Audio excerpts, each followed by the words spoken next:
We are live. What's up, everyone? Welcome to another edition of Respect the Craft. This is episode number 11, and we are live with a very, very special guest here as I'm joined by Callous Wrestling's executive producer, Ashe Samuels. How's it going, brother? Not bad. Just finishing out another day at the office, so to speak, and happy to be talking to you, trying to figure out how to put my camera so I don't look like a goddamn Neanderthal. Gotcha. Hey, the best thing about the program, it tries to shrink it down anyway, so no matter what, it fixes your camera angle. Yeah, that helps. That helps. Gotcha. But thank you so much for doing this. Again, welcome to the podcast. This has been another one of those episodes that I've tried to have done before this podcast when I was still doing my roundtable. And unfortunately, just because of reasonings, we'll just kayfabe that, it just kept getting rescheduled. But now we're finally here. We're good to go. And now we're on Respect the Craft here. Sorry, it's just still okay. My daughter's phone going off and fucking puppies and yeah, it's all good. It's real life chaos. That's the best part. It's Wild Kingdom over here at all times. So just let me know if you can't hear me at any point. I'm on a phone, so I don't know if that matters. I'm not. It's fine. We can hear you. Tech person on earth. Even though I should be, considering we run a fucking wrestling company on the goddamn internet. Yeah. So maybe I do want to learn that stuff. But also, I'm 75,000 years old in my mind. So. Hey, that's what me and Ben are for. So that's all good. Yeah. But let's start getting into that because again, how first things I wanted to bring up was how we got to meet. Was in the former incarnation of Callous Wrestling, Capital at the time, getting to meet you through members of the roster, getting to meet you as someone who I had already seen because I got to see you before that in the ring and got to know what you were doing in that incarnation of your life. Dude, you were like 4 when I was in the ring, right? And I was still watching. I've told this story because I've had Mac on in the last few weeks. I've had the Maximos on. I've had Deshaun Pratt on, who was at that time he was still a Mosses. And I'm like, I was watching all you guys. No, like the crazy thing is like, I think I was out of the ring by the time Deshaun like had his run as a Masses. Yeah. I don't even think he and I have ever crossed paths. Yeah. Fantastic talent, like incredible talent. I was out of the ring by like 2007, I think. Yeah. And, I started commentating in like 2008, 2009. So I'm not sure. It's weird. Like there's a lot of guys that everyone thinks that I was around that I have no overlap with, which is like, it's weird, but kid's a hell of a talent. Yeah. Or guy. He's not even a kid. He's probably like fucking 33. That's why I called him on because I'm like, again, I've been glad to be able to talk to a lot of you guys. To me, it overlaps because I'm like, again, I'm remembering what I can remember from like my childhood. Like again, I'm showing my age here. I'm 23 in this, so it's like, don't fucking start with this showing your age at 23. Fuck. You do this to me on a daily basis. I'm just reminded of like how close to being in a grave I actually am. But come on, you're still well. You're still killing it. I look what me and Max said the other day. And again, I'll say it multiple times on this podcast. Still one of the wisest minds I know in this business. And again, we're gonna show some clips that might be like, how are we saying that? But they'll get to say. Dude.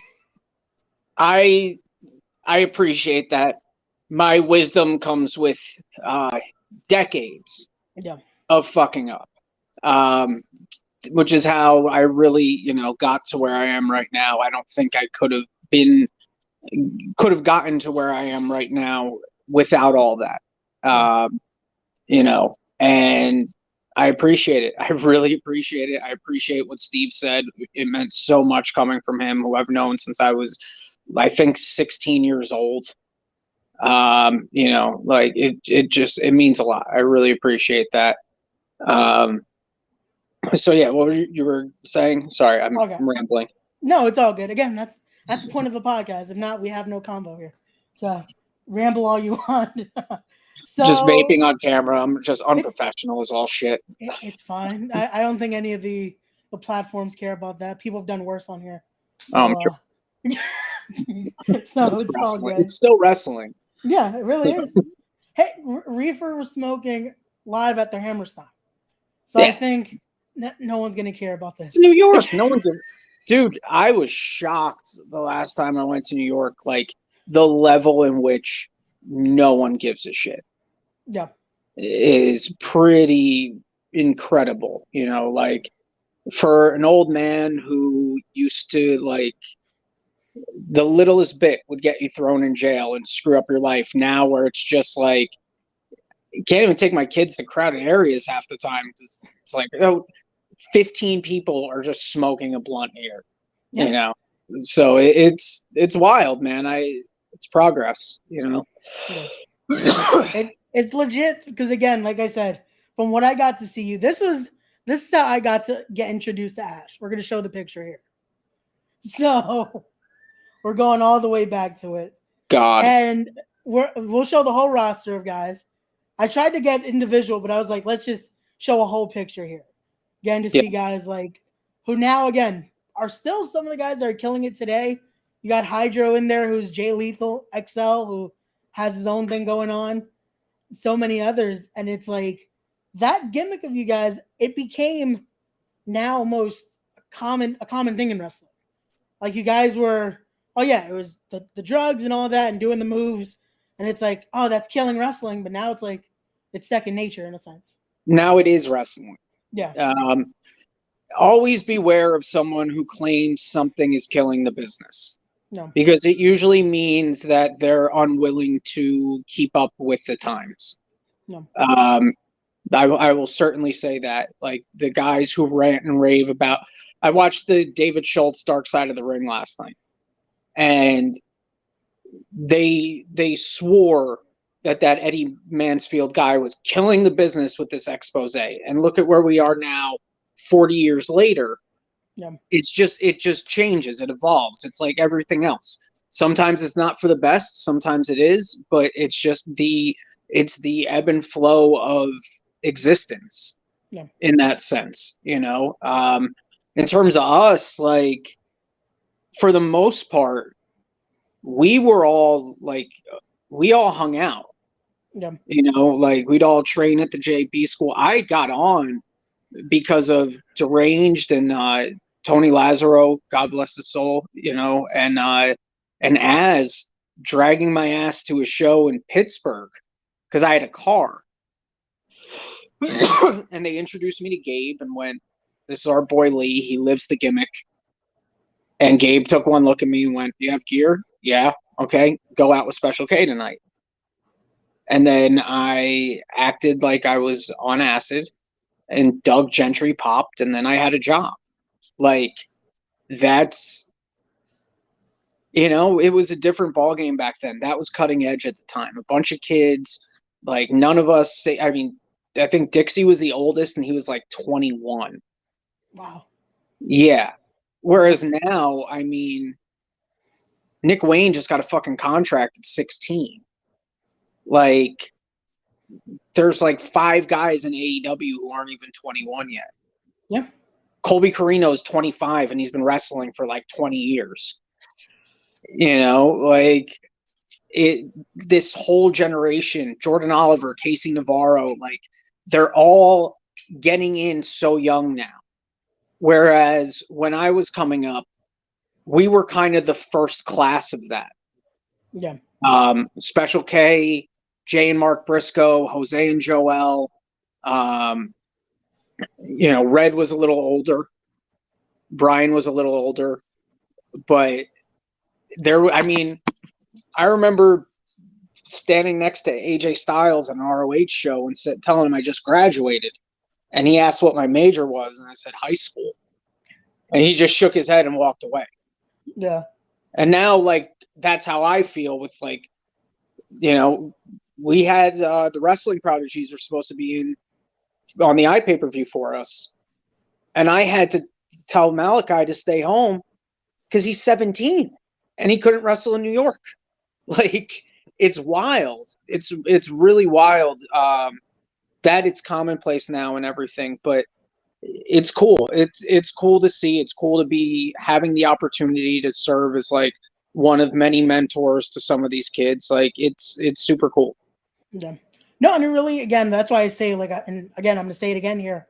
Why, to me, you're one of the wisest minds, because again, you guys got to have that experience. It's come with years of being around all this.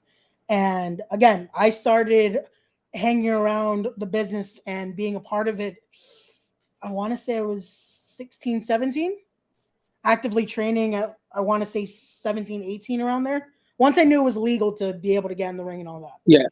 And getting to hear you guys and getting to learn, it's like, it's been great to just get to see all that and get to start learning and being like, I get it now.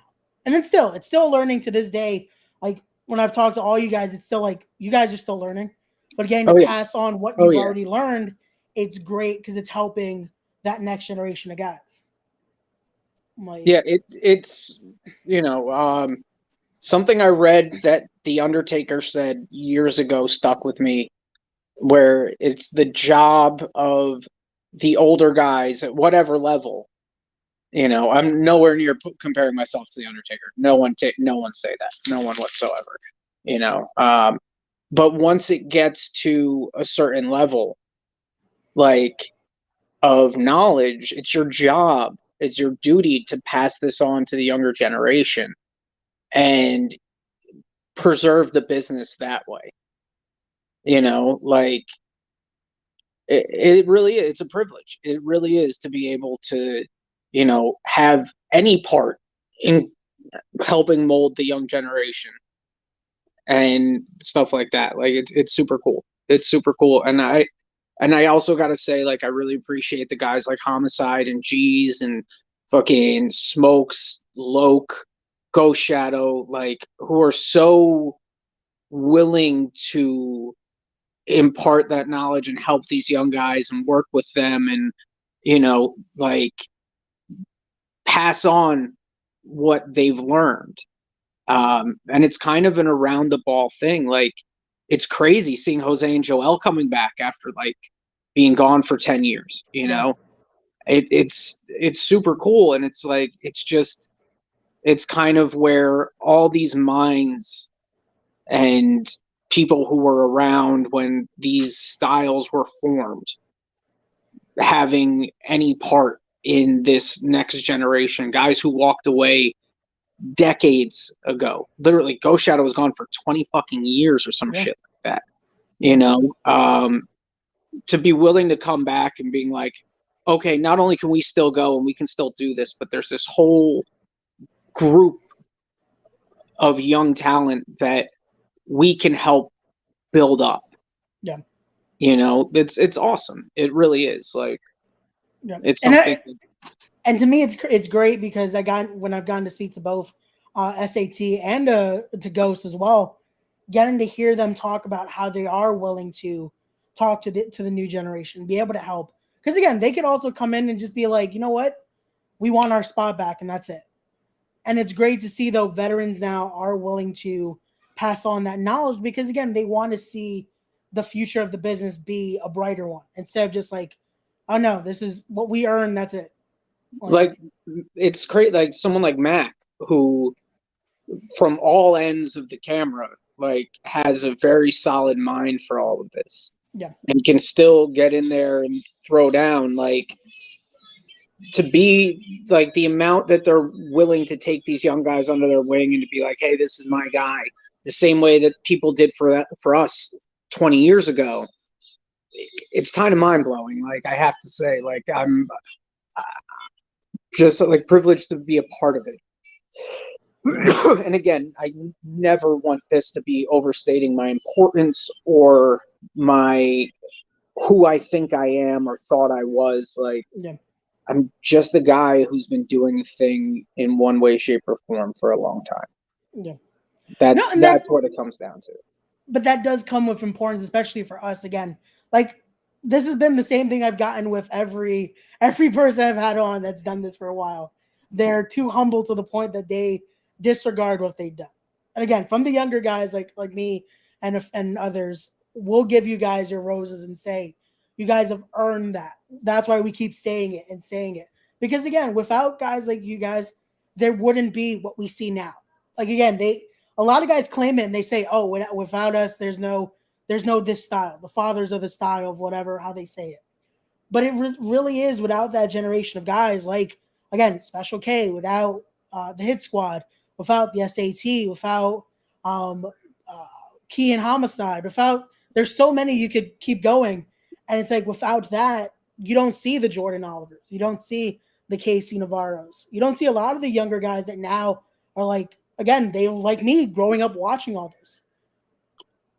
And it's, like, it's one of those things where you either accept, because this is, and I'm sure if you talk to Jose and Joel in a year, they're going to tell you the same thing. It was wild to come, like, I took some time, like about 4 years off, and to walk back in and see what the business had become. And kind of this new mentality and this new crop, it was kind of mind blowing because we didn't have any of this tech or anything when we were coming up. Yeah. So like seeing how the guys are utilizing all of this now, and like seeing the platforms in which they're able to get their names out on, it's crazy. Like it's really. It's something that you couldn't have expected. And then even when you saw everything start emerging, you couldn't really expect people to use it how they've been using it. Some good and some bad. Yeah. Again, it's not always good. This is like, just bear with me on that. Yeah. I don't like talking too much about my in the ring days. I start to feel like, I scored 4 touchdowns in a single game in Polk High. Like Al Bundy, or as you may know me, Al Bundy, because it's been, I got out of the ring in like 2007, and I did some cool shit, but I also I wasn't like anybody, like Special K was awesome. Special K, but I was like number 52 of them. I'm so sorry to do this to you. Can we reconvene in a minute? Yeah, no problem. It's all good, guys. Again, we'll take a little bit of a little break here. I'm gonna just so you guys have something to watch right now. We'll be right back with a little clip here. We're gonna show you a clip of some of the stuff that Ashe himself was able to do in the ring. So we'll be right back. The man whips him into the ropes. Sunset flip. Dandyman down cover. 1, 2. Oh, and a kick out by Dandyman. Dandyman quickly back up. Oh, Ashe Samuels. And here's some more. We'll be right back. Sure, something. Ashe Samuels is done for. It's over. What? Did he get it? I think he got it. Monster Mac gets the pin. Surprisingly, it looked like Ashe Samuels got his shoulder up. Referee Hansen says that's it. And now Mac calling for the clothesline from Compton here. He's off the rope. And there you go. And that's that lariat that Mac was talking about. Like, I'm going to wait till Ashe gets back on as well to ask him how those lariats feel. Because, again, the clothesline from Compton was it was known to be something. It was known to – it was a knockout blow. But also, again, if you guys have been watching the podcast, you saw Mac's special episode we had on. We talked about the wall. So here's a variation. So we'll be right back. And Monster Mac now in sound control. Look at the power. Monster Mac has Ashe Samuels gorilla press. We've seen this many times at the charity hall, and now we see. And there you go. Again, we're gonna get Ashe's opinion on all this and get his thoughts as he went through all that. But just give it a few moments, guys. But again, thank you guys so much as always for supporting the podcast and checking us out. Don't forget to go follow us on Instagram, Ray_Sanchez21 on IG. You can follow us on Twitter at Ray_27. That is at Ray_27. Good follow there. Follow Catalyst Wrestling. That's what we're going to be talking about in a little bit as well. Follow them on Twitter at Catalyst Wrestle. And just give me one sec. I'm so sorry. No problem. We're back.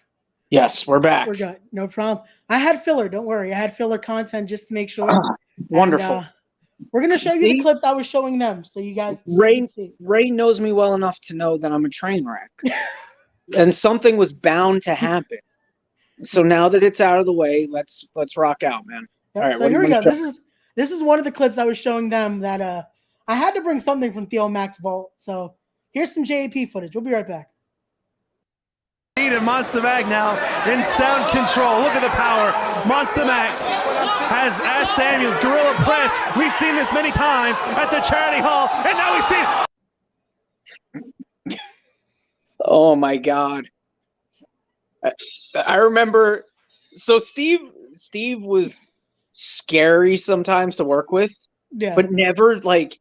It was never like I was scared for. I'm like, oh, he's gonna hurt me or he's trying to hurt me. Yeah. But it was like some of the stuff that the bar has already been set for. That you're like, okay, this is gonna be risky, but I can't like not take something crazy from Mac. Yeah. It's like a rite of passage thing, and it's in the arena, so you got to do some crazy shit in the arena. You know, me like.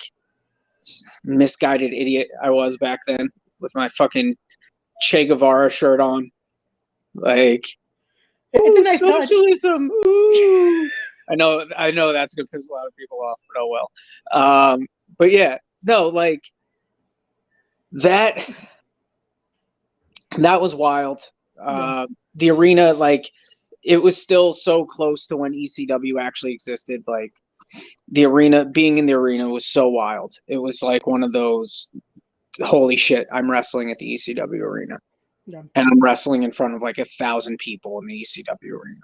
And I got to do that a couple times, which was like, you know, not as many as I would have liked. Yeah.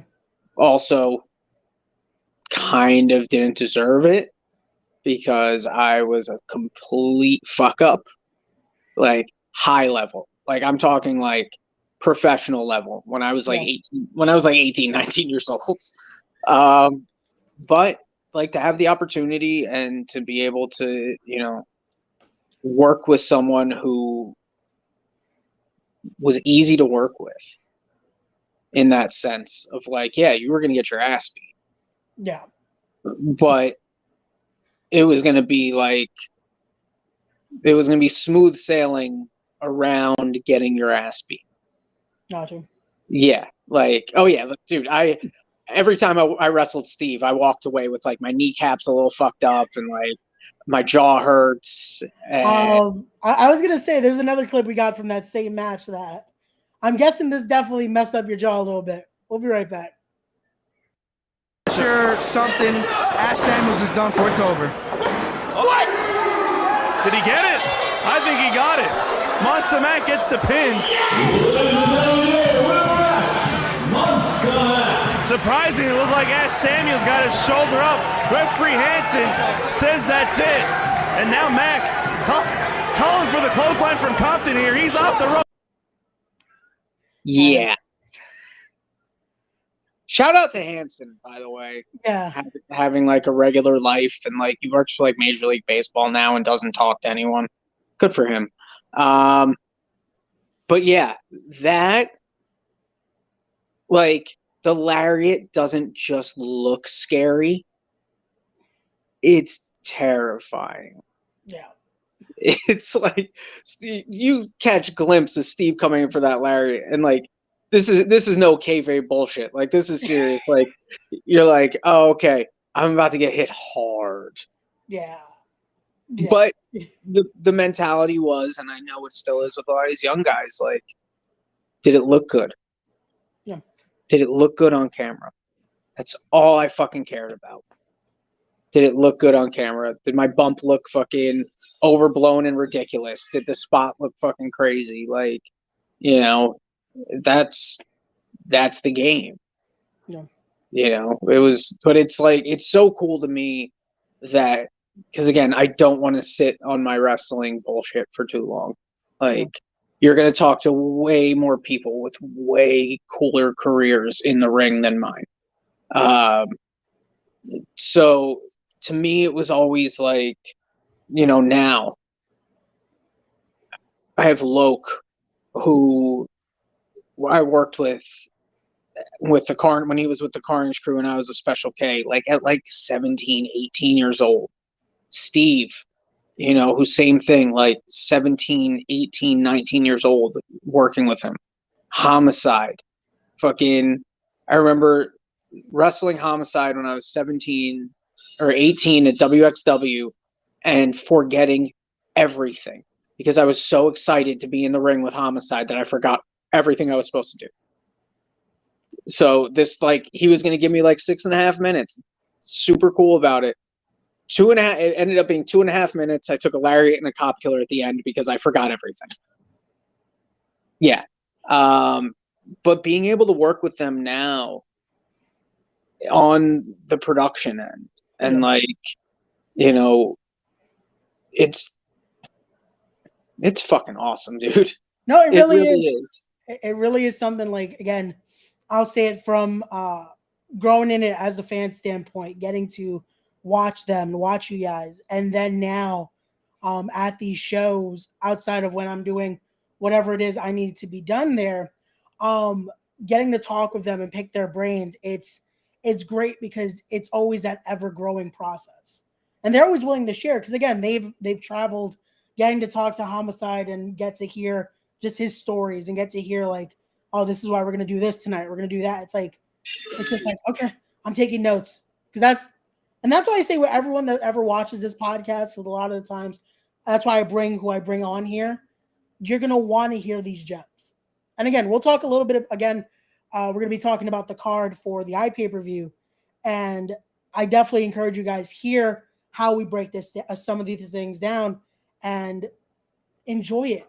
Definitely, if you ever hear these podcast episodes, write down what you're hearing. Hear these notes, especially if you're getting into this, because it's the great thing to hear from people that have been around this for so long. Like you're getting to soak in that knowledge in a sense. And remember, like, so this is something that I'm trying to figure out, right? Because I've been in the business since I was 14, so I watch wrestling different, and it's like I don't know what people like and what they don't anymore, in the sense of like, and anyone listening, if you guys want to fucking shoot me a message or shoot one to Ray to shoot to me, why do you like wrestling still? Not like being a dick about it, but seriously, like, what draws you into a product? Who are your favorite current guys? Who would you pay money to see? You know, because I know from my lens who's good, who's coming up, who's about to be there. But I want to know from a fan's lens, because I think it, you know, it's a different programming of the brain. Yeah. Like, I tell people, you know, half jokingly, but it's not, you know, my brain is everything's pro wrestling to my brain, for better or for worse. Yeah. Because it's the thing I fixated on for, at this point, more of my life than like not. And everyone's brains are different like that.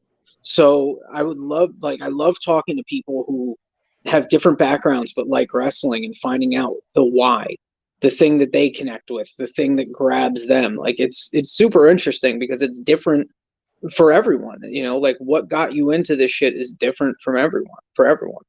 So sorry, no, definitely. I feel like I'm just half answering your questions and like cutting promos and shit. I don't.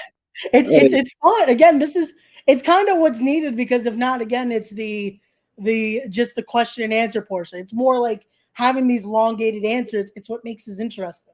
Oh, I'm terrible at getting interviewed. I'm horrible at it because I'm just my fucking every bit of ADHD and like post-concussion syndrome over X amount of years kicks in, and I'm just like, oh, you know, like, you want to talk about this, and now next thing you know, like, we're going into, like, you know, oh no, but let me explain to you how this correlates to the fucking American Revolution, and Yeah. let me tell you about John Wayne creating the American wrestling style in 1956, and how nothing's really been updated.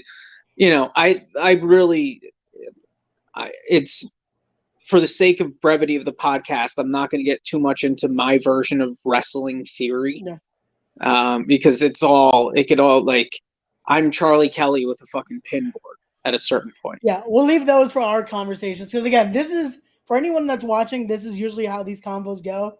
That's like, we'll start one place and then it travels all different other spectrums of it. Oh, I feel for all the young guys, because they'll ask questions, and the answer they get, it's like, I could just make a left and end up in my destination, but I'm gonna make 4 rights to get there.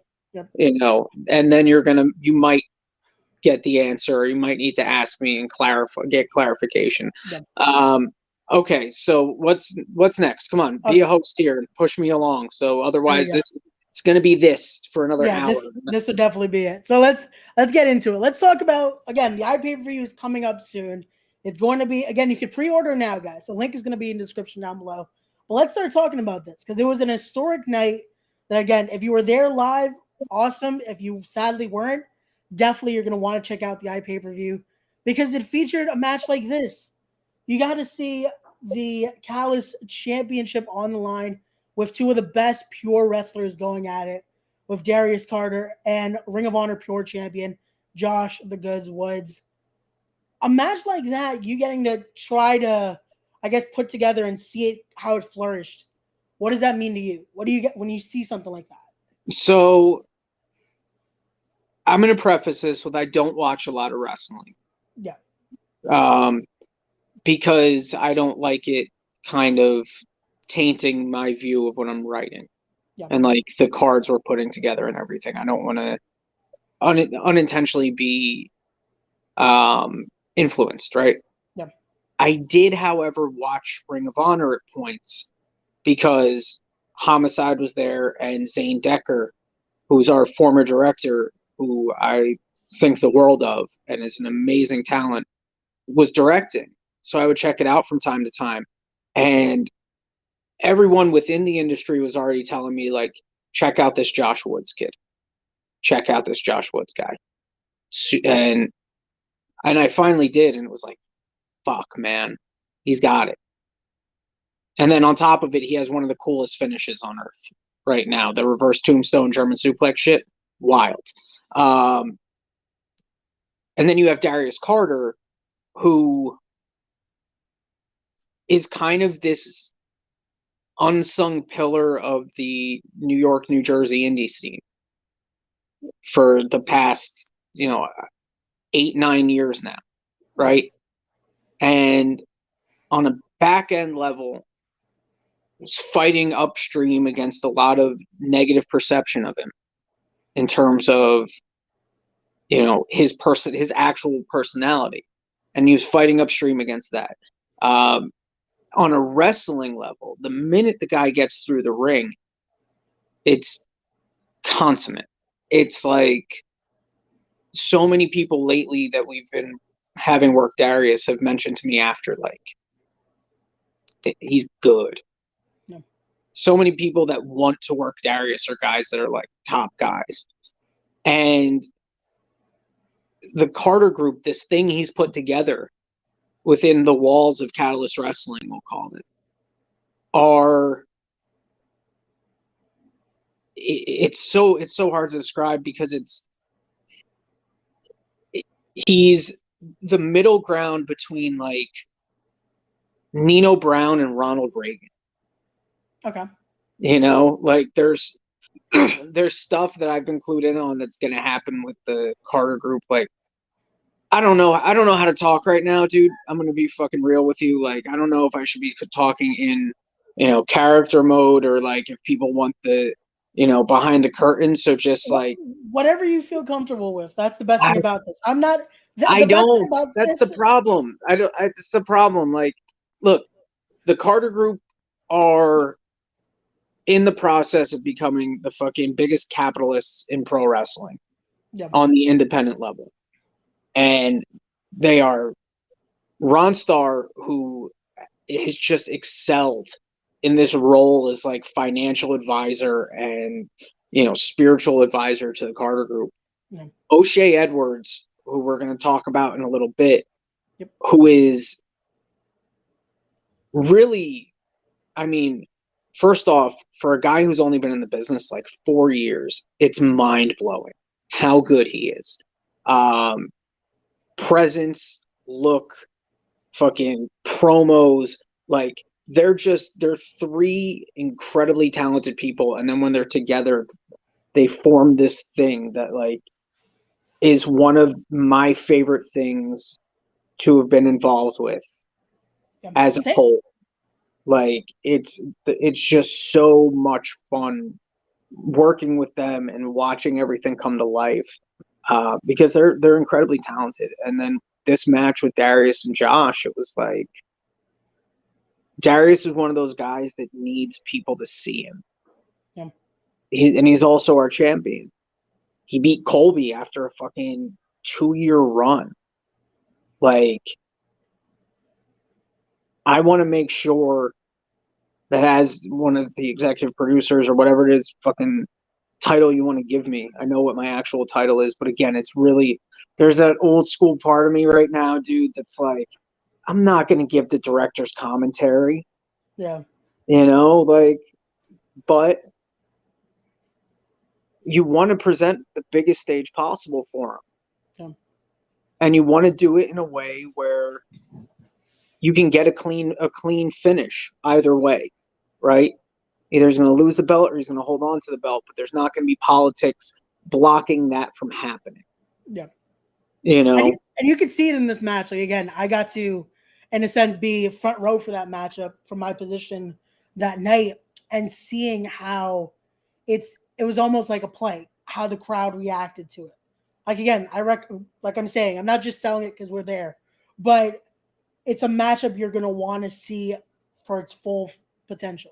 Watch it as soon as you can see the pay-per-view, guys. Watch that match, because it's just that good. Because you get to see a little bit of everything of what you want to see from wrestling. And again, it's that pure style at its fullest. And again, you have two of the best going at it. Because Josh, again, there's a reason why he's a part of the foundation. There's a reason why he's a pure wrestling champion. And Darius, like you said, he's that guy there. And there's a reason why he is being used everywhere. And there's a reason why he's Catalyst champion right now. I had a feeling when we put that match down on paper, yeah, that it's going to be something special, that it's going to be two guys who work well together. And it was. Yeah. It really was. Like, super proud of how that match turned out. Josh Woods is going to be back.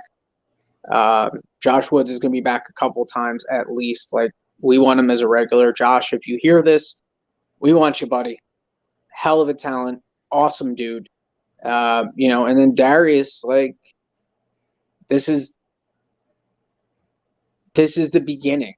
Yeah. He's been here, I think, since the first.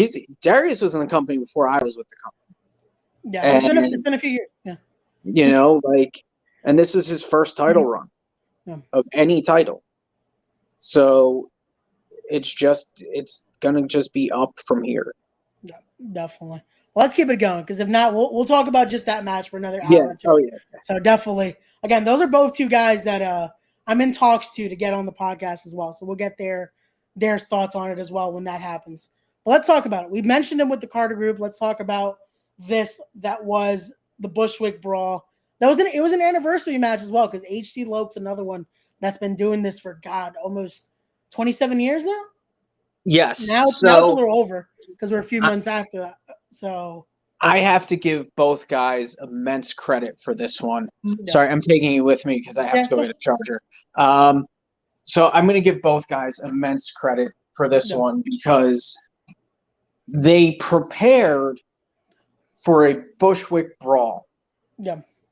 And then the New York State Athletic Commission stepped in, saw the preparations the two had made, and scrapped everything last minute. And they still managed to go out there and put something really cool together and make use of what they were able to make use of. I don't want to sell, like, HC Loke is a fucking hardcore icon. O'Shea Edwards is one of the top guys coming up right now. So people hearing that, a Bushwick brawl, they're going to expect a bunch of stuff that didn't happen. So I just want to explain why, but let you know it's still a fucking super entertaining match. And, and sometimes you call audibles. And when people are as capable as they both are, you still get something good when an audible is called. Yeah. And I feel like that's what shows you, though, how good of talents they both are. Because, again, to be able to call that and pull off what they did, because, again, it's a brawl to its degree, because it was a fight. It's a believable, like, it wasn't just your ordinary match either. This wasn't just a watered down version either. They still gave you quality product. And again, it's another matchup that I definitely recommend for this iPay-per-view that you have to check out, because they went at it there. And it was, dude, it was HC Loke's 27th anniversary. This man's been in the wrestling business longer than you've been alive. Longer than I'm sure a lot of people listening to this have been alive. And he can still fucking go, which is wild, which is absolutely, like, my God. The fact we have 3 guys on our roster with over 25 years in who can all still go at the level they can. Mind-blowing shit. That really is. And it's great because, again, that's what influences and keeps going with the roster. Like, another match we can talk about here, and let's go into that, is I'm going to show the original graphic, and then we'll explain also, sadly, again, we're still in the midst of a pandemic, so this matchup kind of got switched around a bit. So, unfortunately, with the times, the tag title match got a little changed, but it's still, for what occurred, it was, I feel like, one of the fan favorites of the night. Okay. So this match featured 4 of my favorite talents. Yeah. Rob Killjoy, who, if you don't love Rob Killjoy, I don't think you have a soul. He's that fucking, he's like the Bad News Bears of wrestling. You just want to see the guy succeed. Timmy, or the Infinite Man Tim, who to me is one of those can't miss prospects. Like, to me is one of those, like, 2 years from now, top guys anywhere, places that pay way more than we do. He's he's a cornerstone type guy. I can't really stress enough how much I think of him. And then on the other side, 2 of the baddest motherfuckers that you're going to find in any locker room. Joker cutting that fucking crazy promo where he's cleaning an AR-15 beforehand. So that was the match that was planned. And then within 72 hours of the show, that's when I start getting messages about this pandemic shit happens. This is where we're at. Obviously, don't hold it against anyone. Like, it's not their faults. Like, of course, yeah. But you got to figure shit out, right? And it ended up, I don't have to kayfabe this because everyone saw the clips already. Yeah. It was one of the absolute coolest, greatest, whatever moments that I've ever gotten to produce. Holy fuck. And it was one of those things where, like, when Lance told me he was going to be, like, I was like, you want to come up? He's like, yeah. And that's when he starts texting me like, hey, I can bump. I'm like, what? Okay. So I'm thinking maybe, he might get involved a little bit. And then he lays out to me the shit he can and can't do. And I was like, okay. And then wait. So there was a list of stuff he couldn't do on oh top yeah, of everything he did that night. the man, like, he's fresh off of chemo, Yeah. like wild, wild. And like, I'm honored that he wanted to do that for us, like for our company and on that show. And like, my God, I got goosebumps watching the footage back. Like I teared up a little bit. Like it's just an amazing story. It's just something you have to watch, and then you have to watch the stuff that wasn't shown too, because let's just call it like this: Black Jesus is an evil motherfucker for that one. Yeah. Really No, is. Really is. Yeah, that was that was a hard one. Having to be the ring bell guy for that one, and I'm like, what the hell do I do at this position here? Yeah, and Steve Mack stepped in, and Rob decided that he was going to take on Jeez and Steve Mack by himself. Claimed it's what Tim would have wanted, and I don't think it's what Tim wanted at all, which is something he's going to be addressing from what I've been told in the future. I got a message from him the other day, like, yeah, I'm pissed. I get it. Yeah, because it's also, again, like the two vets are also gloating with the belt. Like Mac brought it up so much the other day. Like it's on his arcade right now. Like he has a whole game set up, and he's just loving having that tag title there. Oh yeah, I'm sure. And then Tim, who pissed off at Rob enough for like just random call outs that get to the point where Philly's Most Wanted's the guys they have to wrestle. Yeah. And now like Rob lost the belts without Tim even being there. It's going to be interesting. But that was, like I said, it was one of the coolest moments ever produced by at least by me. I'd say like for a long time, it was the feel good moment of the year in my mind. 100% was the feel good moment of the year. But again, we have some more we could talk about here. This is the match I wanted to talk about just because of the insanity that it was. This 6-man tag here featuring the Rep and Julius Smokes and the Hudson County Horror Show and a standing doomsday device. Yep. What? Seeing it in person, not once but twice, it's like look. I said to Bruno, I said we're going to have you and Devontae's team for a while. I said if he gets someone up on his shoulders, I want you to run and do a big boot. And Bruno goes, it's not going to be what we need it to be. He goes, I'm going to do a clothesline instead. And then you have that, which is like fucking beautiful, like absolute thing of beauty. That match, look, I love everyone involved in that match. Like the Hudson County Horror Show is, it feels like my baby almost, in the sense of like, I brought Zach into pro wrestling and I've just watched it grow. Like Zach is fucking amazing. Like drops vets' jaws when they see him talk, which is so cool to see. Lou and Devontae's, I think, as a tag team work. Yeah. And then Lucas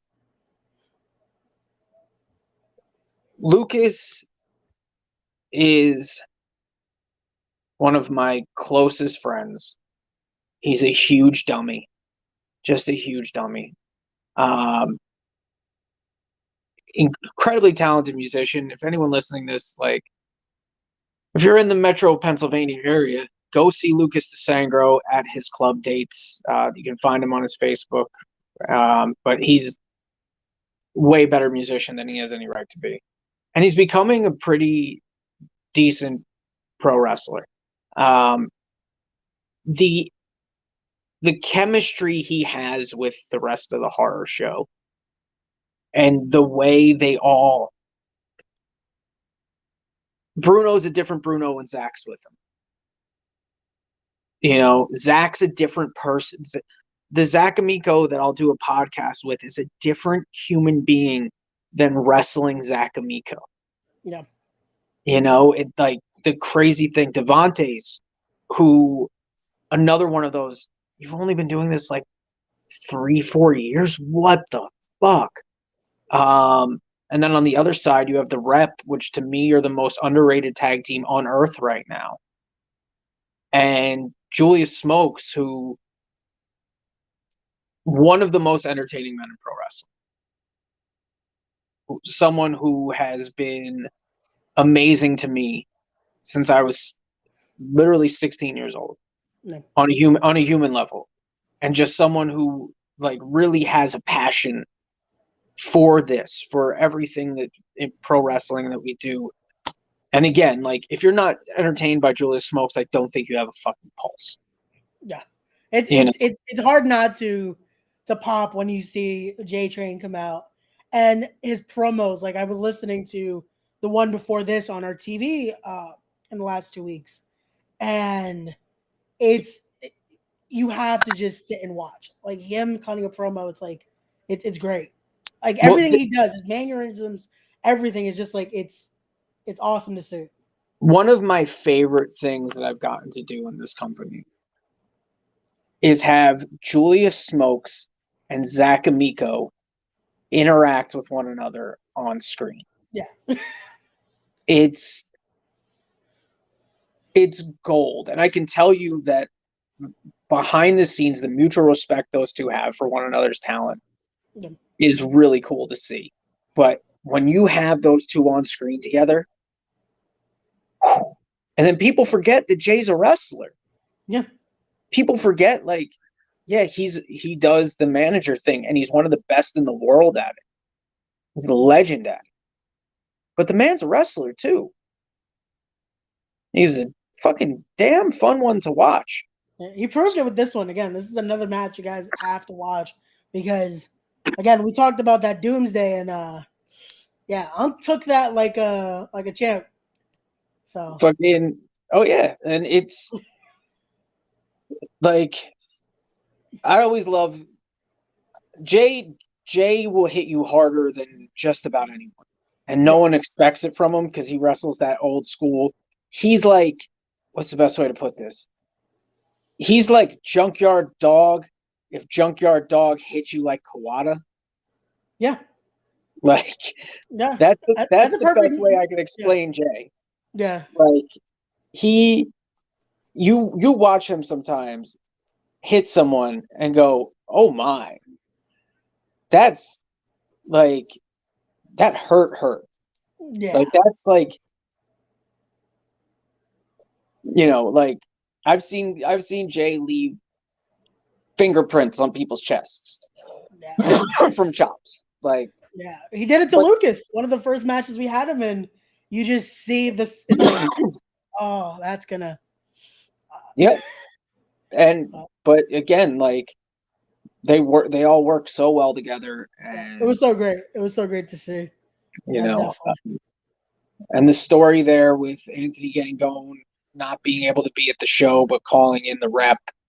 You know, the story with like Lucas still fighting against the horror show as a part of it.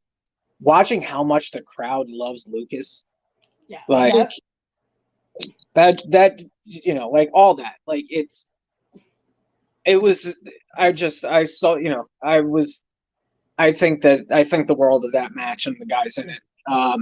You know, obviously it's my own shit, so I'm gonna be like, oh, these guys are great and the match is great, but like no, but you get that you hear it from the crowd as well. Like that's how you know it's working, that's how you know it's successful, getting to hear the crowd react for the way you wanted it to go in a sense. Like hearing that pop for Lucas, I was like, holy shit, it happened. Like it's flowing. And that's he's a lovable idiot. He's the lovable idiot. You know? And then we had what else? We had Masha and Valentina. Yep. That was great. Masha's been on a tear lately. Valentina, I think is going to surprise a lot of people this year. Yeah. I really think she's going to surprise a lot of people with how good she's gotten, and also her mic skills. She's a really good talker. Mm-hmm. You know, and we want to have both of them around for a long time. The women's division's restarted. You know, we're talking to some people that are, you know, have some interest in coming in and fighting the girls we have, and I look forward to it. We also had the freestyle championship on the line that night. And you had Ghost, you had Matt Mikowski. That was just the best technical affair I think we've ever put on. Like seeing those two go at it, it was those great. two. That was another one of those, like, that's an easy matchup to put together. Yeah. You know, and knowing the type of people that they both work best with. Yeah. You kind of had the feeling going in, like, oh, these two are going to have a lot of fun in there together, and they're going to put out some great shit. And, you know, Matt, spoiler alert, first person to beat Ghost Shadow in 3 years. Yeah. First person in the company to beat him, not by him getting himself DQ'd, but actually beat him. Yeah. You know, Matt Mikowski's a bad motherfucker, but so is Ghost Shadow. So I wouldn't be surprised to see that happen again, to see them go round 2. Yeah, I was gonna say Ghost when he came on the podcast, he said it's definitely not the last time because he's not too happy with how it went down at the end. So yeah, I wouldn't be surprised at all if that happened again. Yeah. So and that's a treat right there because those two. And shout out to Ghost's manager. Oh yeah, we got it. The former KC Blade. Yep. No Love Noel coming out in a fucking North Face, the most New York thing he possibly could have done. And he has the Tim's on. He has the Bluetooth. It's great. I love it. Like, he's fucking Puerto Rican Heyman. Yeah. Like it's so, you know, again, it's really cool I've known Noel forever. Noel is one of the best unsung best talkers from that whole generation. Yeah. And to have, you know, him accentuating Ghost Shadow, who, as you can tell by you interviewed him last week, he's an opinionated dude. Yeah. He's an opinionated dude. I love Ghost Shadow. Ghost Shadow is one of the funniest motherfuckers and the most real motherfuckers out there. But he's an opinionated dude. You know, so the two of them play well off each other. Yeah. I feel like it works well. Like again, you hit it on the dime, perfect right there with the Heyman reference because I feel like Ghost needs that too. Like Ghost is the perfect guy to handle it in the ring. Let Noel do the talking with it. Oh yeah, no, Ghost will get himself in a lot more fights that way if he just does all the talking. Yes, I definitely agree, and it was super. That's another one of them. Another one of those, like, you just got to see it. You know. Definitely.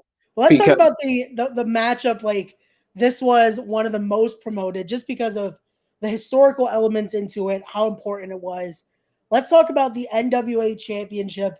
It made its return to Brooklyn, New York that night with Trevor Murdoch bringing the championship, teaming with Homicide, of all people, another legend right there, taking on Colby Carino and Rector Barbersky, the Business that night. Like, this matchup just all around was, on paper, it was to be one of the best matches of the night.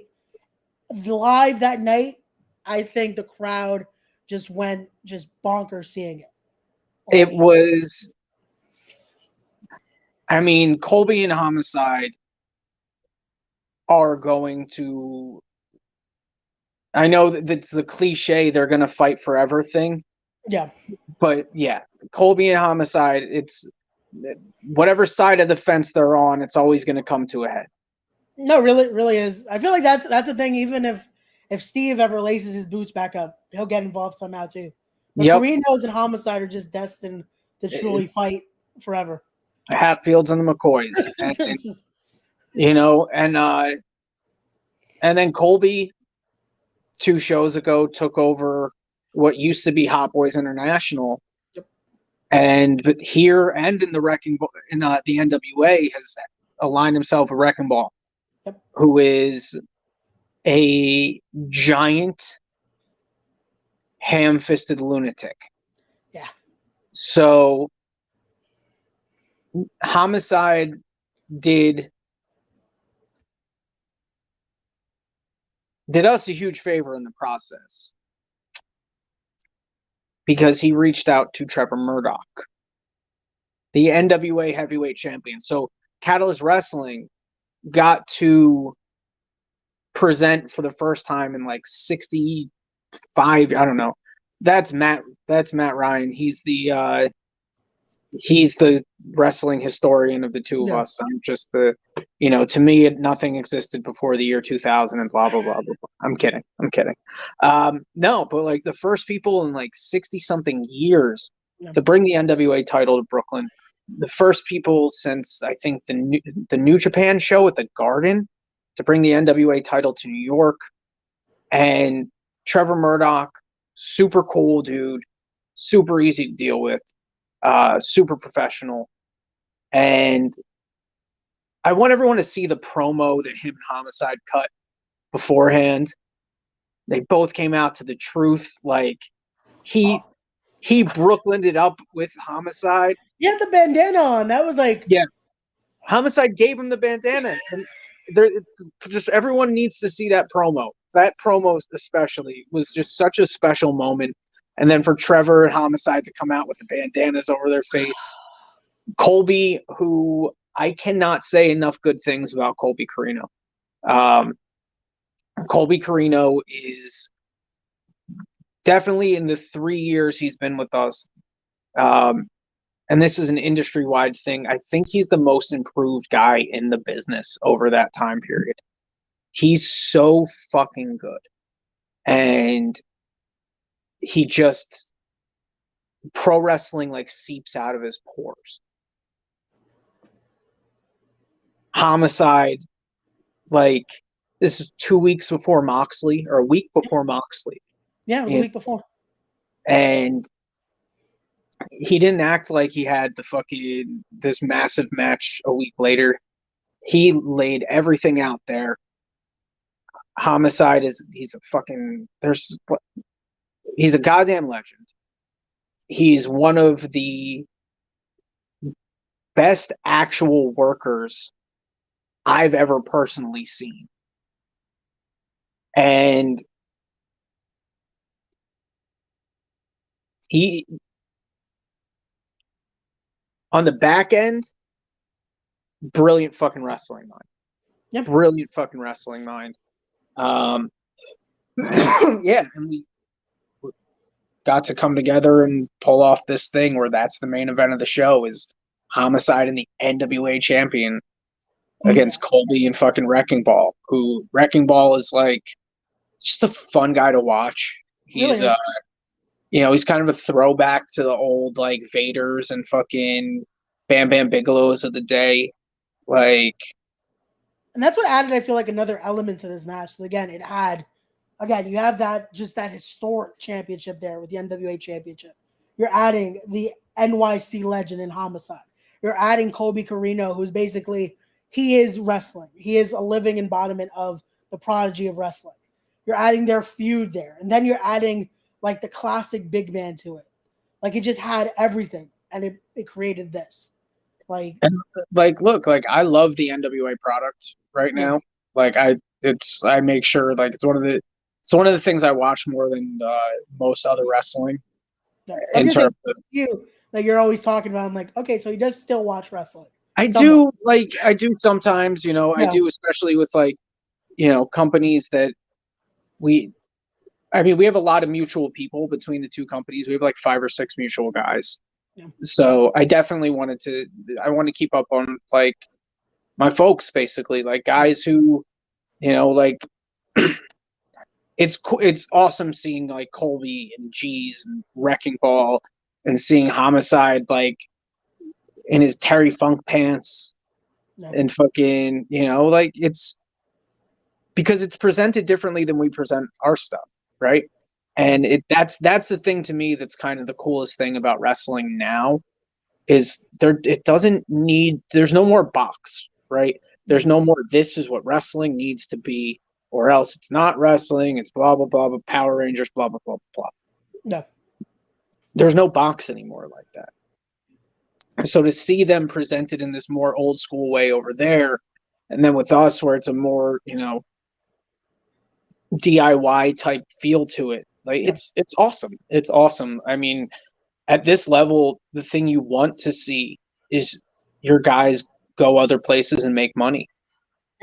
Yeah. Like that's what you want to see. That's why we're doing this, because otherwise, like, yay, we have a wrestling show, but you want the guys to go to that next place. Yeah. So then other guys who are coming up will see you and then go like, oh, well, this guy came from there. So obviously they're good. That's somewhere we want to work. That's someone, like, yeah.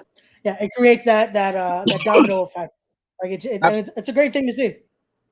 That's absolutely. Is there anything? I think that's the whole card, right? Yeah, that was basically it. Oh, one more.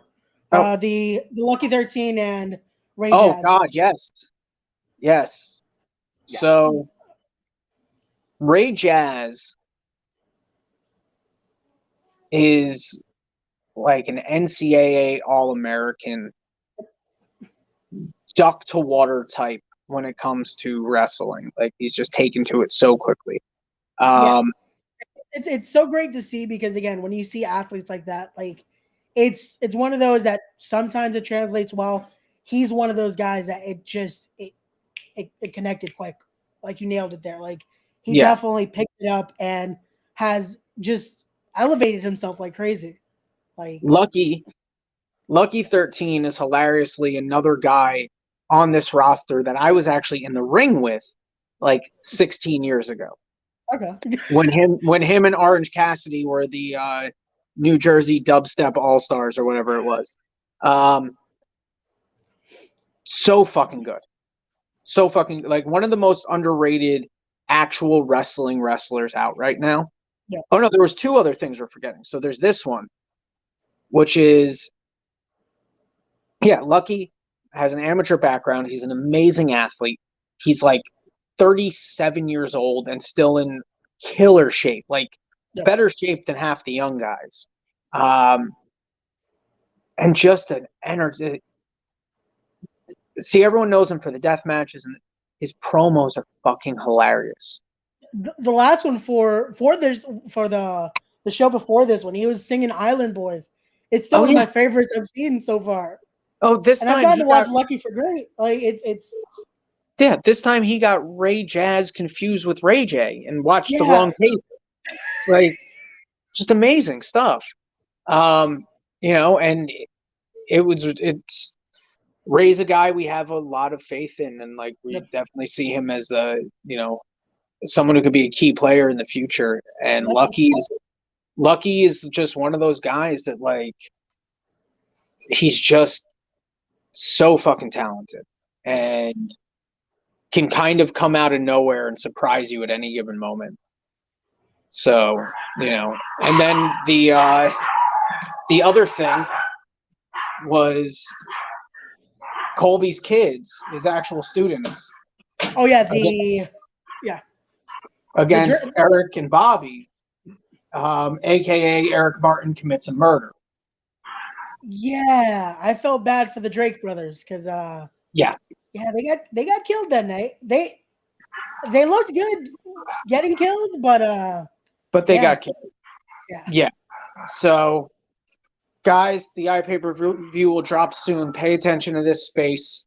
I have to get going. Ray, I love you, buddy.